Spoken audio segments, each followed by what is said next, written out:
Vous le savez, le cyclone Chido a frappé le 14 décembre dernier Mayotte, faisant en termes officiels actuellement 39 victimes et 2500 blessés.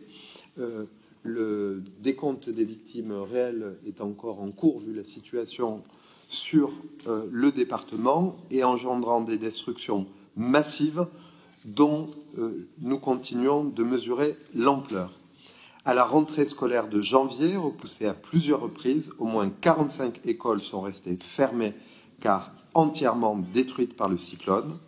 Cette catastrophe climatique et ses conséquences dévastatrices viennent s'ajouter pour ce département à un abandon républicain subi de longue date. En conséquence, et comme nous le faisons toujours dans de pareilles situations, nous avons eu l'occasion de le faire également au dernier conseil sur d'autres désastres, je vous propose qu'une aide d'urgence d'un montant de 5 000 € soit attribuée au secours populaire sur place en soutien à nos compatriotes mahoraises et mahorais. Derrière cette délibération, il y a une réalité.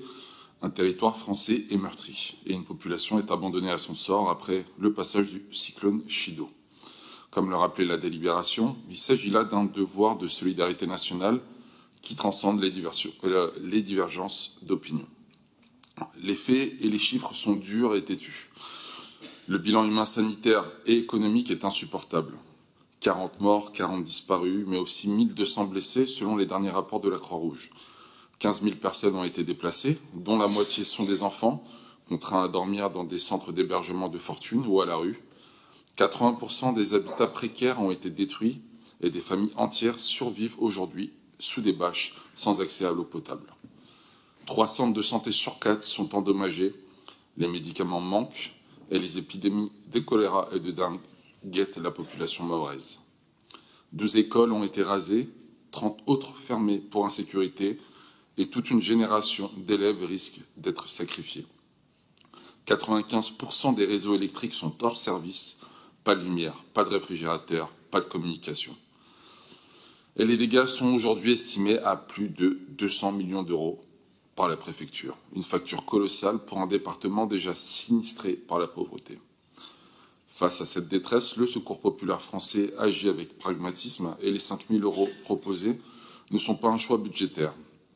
C'est un acte politique comme Montreuil l'a toujours fait. Juste, on appelle ça une aide d'urgence alors que ça fait 2 mois et du coup, est-ce qu'il ne serait pas utile de prévoir, comme ça existe dans certaines collectivités, une sorte de fonds d'urgence qui permettrait, sans attendre un vote du conseil municipal, de disposer d'un budget pour faire une vraie aide d'urgence dans les cas de catastrophes ou de crise comme ça. Il y a des collectivités qui le font, ça permet d'agir tout de suite. Voilà. D'ailleurs, en l'occurrence, je ne sais même pas sur comment on peut mandater ces 5 000 € puisque ça ne fait pas partie des 25% qu'on peut mandater avant le budget. Donc je ne sais même pas sur quelle ligne ça veut passer. Je mets aux voix contre, abstention, unanimité. Je vous remercie. Nous passons à la mise en œuvre du règlement communal de propreté sur l'espace public dans une présentation commune, je crois, Luc Digallo et Leline Bertin.